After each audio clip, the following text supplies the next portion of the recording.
ओम श्री गणेशाय नमः। जय श्री राम, जय माता दी सबको। मैं मोना भारद्वाज ऑकलैंड से आप सबका बहुत बहुत स्वागत है। आज की हमारी चर्चा का विषय है बृहस्पति ग्रह 7वें भाव में।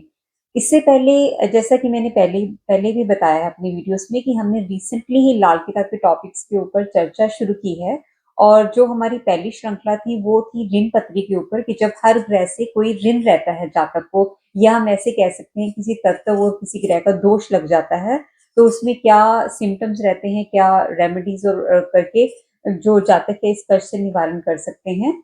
इसके बाद हमने सेकंड श्रृंखला जो शुरू की कि बृहस्पति के बारे में, कि जब वो 1 से 12 घरों में रहते हैं और कैसा उनके शुभ शुभ प्रभाव रहते हैं। तो अभी तक हमने 1 से लेकर 6 तक की वीडियोस हमने अपलोड किए हैं। आज की हमारी चर्चा 7वें जब बृहस्पति ग्रह 7वें भाव में होते हैं उसके ऊपर है। तो आइए अपनी चर्चा शुरू करते हैं।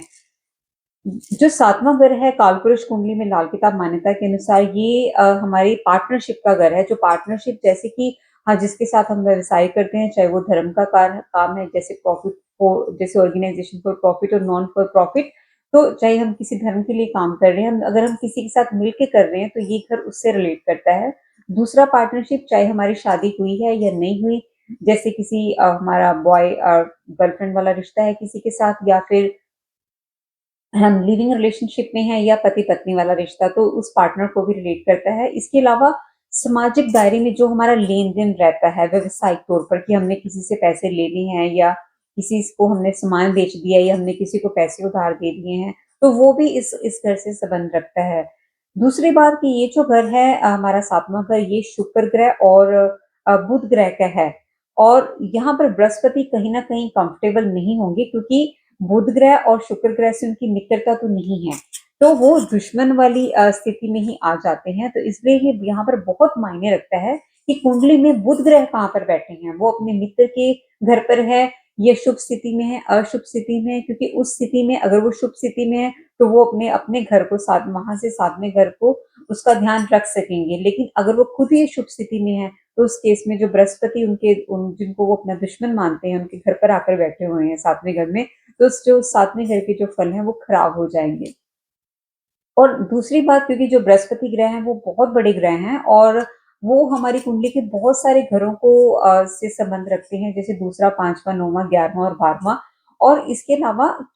जो बृहस्पति ग्रह हैं, क्योंकि उनकी शुक्र ग्रह से और बुध ग्रह से मित्रता नहीं है, दुश्मनी है, तो इसलिए ज्यादातर यहाँ पर खराब होने के उनके जो फल है वो जातकों को प्राप्त होने वाले हैं। इतना ही नहीं, अगर कुंडली में कहीं पर भी मगर मंगल बध हो रहे हैं, मंगल मुख्य 3 कारणों से बद हो सकते हैं, जैसे कुंडली में कहीं पर सूर्य और शनि इकट्ठे हो गए हों, मंगल और केतु हों, या फिर बुध और मंगल हों। उस केस में जो जातक है उसको जो बृहस्पति ग्रह का उनको जो फल है वो बहुत खराब हो जाएगा। और इसके साथ ही अगर जो बृहस्पति के अपने घर हैं, दूसरा, 5वां, 9वां और 12वां, 11वां हम यहाँ पर नहीं दे रहे क्योंकि वहां पर शनि ग्रह की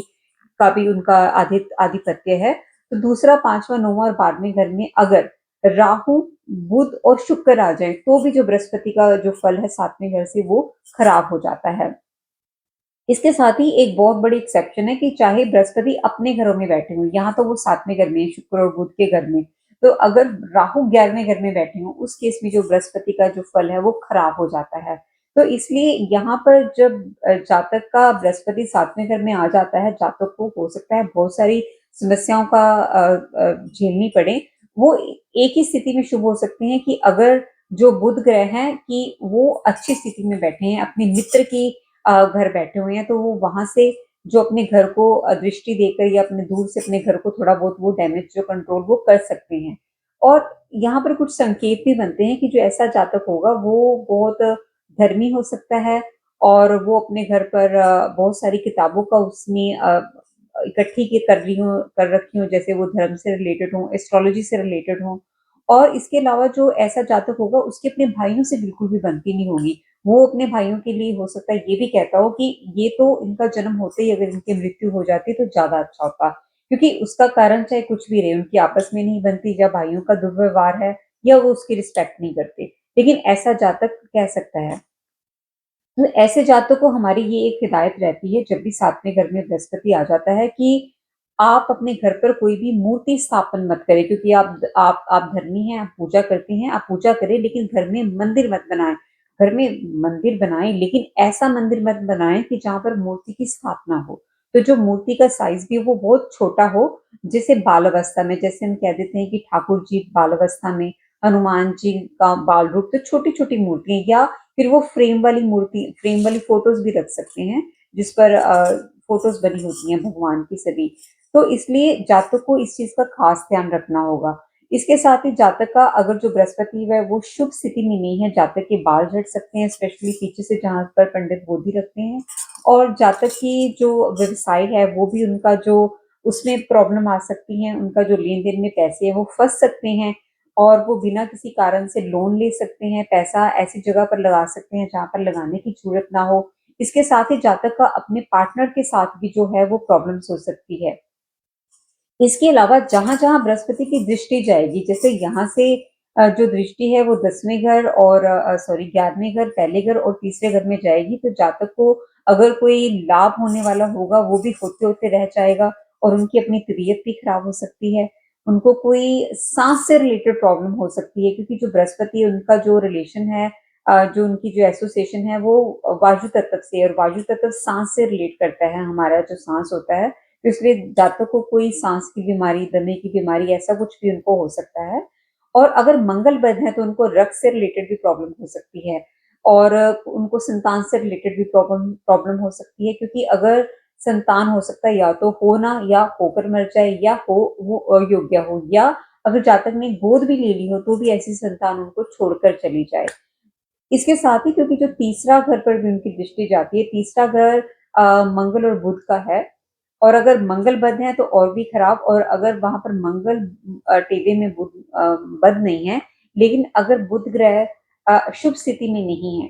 तो उस केस में जातक का अपनी बहन, बेटी और बुआ के साथ जो रिलेशन है वो बिगड़ सकते हैं। उनकी जो वाणी है वो भी या तो कम हो सकती है, या वो ठीक से बोलेंगे नहीं, या वो अगर बोलेंगे तो ऐसा बोलेंगे कि सामने वाले को सुनकर गुस्सा आ जाएगा। तो इसलिए ऐसे जातकों को ये भी हिदायत रहती है कि वो अपनी बहन, बेटी और बुआ का ध्यान रखें, उनसे रिलेशन बनाकर रखें, और बुध के इलाज के लिए वो दुर्गा माता की स्तुति कर सकते हैं, दुर्गा माता का कोई दुर्गा चालीसा पढ़ सकते हैं, दुर्गा माता मंदिर जा सकते हैं, वहां जाके सेवा कर सकते हैं, छोटी कन्याओं की सेवा कर सकते हैं, छोटी कन्याओं का पूजन कर सकते हैं, उनको घर पर बुलाकर उनके पांव छूकर उनको कुछ मीठा खाने के लिए दे सकते हैं। इस ऐसे ही जो, क्योंकि जो 7वां घर है वो शुक्र का भी शुक्र ग्रह भी आधिपत्य रखते हैं, तो शुक्र ग्रह जो है वो हमारे स्पाउस को एसोसिएट करता है, तो इसलिए जातक को अपनी पत्नी के साथ भी रिलेशन अच्छे रखने होंगे। यहाँ पर एक एक्सेप्शन है कि अगर ऐसा जातक एक फीमेल है तो उसमें बृहस्पति ज्यादा उनको परेशान नहीं करेंगे, ज्यादा खराब फल नहीं देंगे। लेकिन अगर जातक मेल है तो उस केस में जातक को ये सब परेशानियां झेलनी पड़ेंगी। तो उस केस में जो शुक्र का इलाज उनका यही बनता है कि वो दही से स्नान करें, अपनी पत्नी का वो रिस्पेक्ट करें, और जो भी वो धन राशि कमा कर लेकर आते हैं अपने काम से वो अपनी पत्नी को पकड़ाएं, क्योंकि ऐसी धनराशि जिसका साथ में बृहस्पति है, अगर वो अपनी पत्नी को अपनी कमाई हुई जो राशि पकड़ाते हैं, तो जब भी जातक को जिंदगी में मुश्किल आएगी, उनकी पत्नी उनको वो धनराशि देगी, उससे उनके जो सारी समस्याएं हैं उसका सुलझाव हो जाएगा। तो बृहस्पति 7वें होने के बाद जो जातक हैं वो शुक्र का उपाय करके, बुध ग्रह के उपाय करके, उसके बाद वो बृहस्पति के उपाय कर सकते हैं, जैसे वो केसर का तिलक लगा सकते हैं, अपने पिता से संबंध अच्छे रखें, अपने दादा से संबंध अच्छे रखें, घर में मूर्ति स्थापना ना करें, और जो उनकी सोसाइटी में जो उनके फादर की उम्र के जो लोग हैं उनका भी वो सम्मान करें। अगर वो ऐसा करेंगे वो अपने बृहस्पति को शुभ शुभ कर पाएंगे। इसके साथ ही एक क्योंकि ये जो किताब है लाल किताब बहुत पुराने समय में लिखी हुई है, वहां पर एक संकेतित होता था कि अगर घर में सोना तोलने वाली तकड़ी है, तो अगर किसी के घर में है और उसमें जातक को हम ये हिदायत देते हैं कि उसको किसी पीले वस्त्र में बांध के रखें। अगर किसी के पास वो नहीं है तो वो 7 लाल मिर्चें ले सकते हैं जिनके पीछे डंडी लगी हो, यानी कि वो पूरी हैं, कंप्लीट हैं, उनको पीले कपड़े में बांध कर अपने घर पर रख सकते हैं। ऐसा करके भी जो जातक है वो बृहस्पति का जो खराब फल आ रहा है उसको वो कम कर सकते हैं, यानी कि यहाँ पर वो डैमेज कंट्रोल कर सकते हैं। लेकिन अगर अगर जातक का जो कुंडली में राहु है, उनको ये भी देखना होगा कि वो 11वें घर में ना हो, क्योंकि यहाँ पर एक एक्सेप्शन है कि बृहस्पति चाहे अपने घरों में बैठे हों, चाहे किसी दुश्मन के घर में बैठे हों, या किसी अन्य घर में बैठे हों, अगर राहु 11वें घर में बैठे हो तो बृहस्पति का जो फल है वो खराब हो जाता है। बृहस्पति का फल जब खराब होगा, जिस घर में वो बैठे हैं, जहाँ यहाँ पर 7वें घर में बैठे, तो 7वें घर में जो चीजें आती हैं वहां पर जो जातक को सभी अपने जो है वो चीजें खराब नजर आएंगी। जैसे पत्नी के साथ रिश्ता खराब, बिजनेस में बिजनेस पार्टनर के साथ रिश्ता खराब, व्यवसाय में जो लेन देन है वो एकदम से ठप हो गया है, रुक गए हैं पैसे। तो इसलिए जातक को वो उस चीजों का ध्यान रखना पड़ता है, उनको कुछ उपाय करने पड़ेंगे इसका जो फल खराब आ रहा है उनको ठीक करने के लिए। इसके साथ ही जातक को ये भी देखना होगा कि जो बुध ग्रह हैं, शुक्र ग्रह हैं और राहु ग्रह हैं, जो बृहस्पति के अपने ग्रह हैं, दूसरा, पांचवा, नौवां और 11वां घर हम यहाँ पर नहीं ले रहे क्योंकि 11वां घर शनिदेव का भी आधिपत्य है। तो दूसरा, पांचवा, नौवां और 12वां अगर वहां पर बुध, शुक्र और राहु आ जाते हैं तो भी बृहस्पति का जो फल है वो खराब हो जाएगा और जातक को इसके जो परिणाम है वो झेलने पड़ेंगे। इसलिए जातक को बुध ग्रह के उपाय करने पड़ेंगे, जैसा कि मैंने कहा दुर्गा चालीसा का पाठ करें, दुर्गा स्तुति करें, छोटी कन्याओं का पूजन करें, शुक्र ग्रह का उपाय करें, दही से वो स्नान करें, अपनी पत्नी का सम्मान करें, अपनी कमाई हुई धनराशि उनको लाकर पकड़ाएं। और इसके साथ ही वो जो अगर मंगल बद हैं तो वो उनको मंगल के भी उपाय करने पड़ेंगे, जैसे हनुमान चालीसा पढ़ सकते हैं और या मीठे का दान कर सकते हैं, गुड़ को या रेवड़ियां को वो जल प्रवाह कर सकते हैं, मंदिर में इसका दान कर सकते हैं। और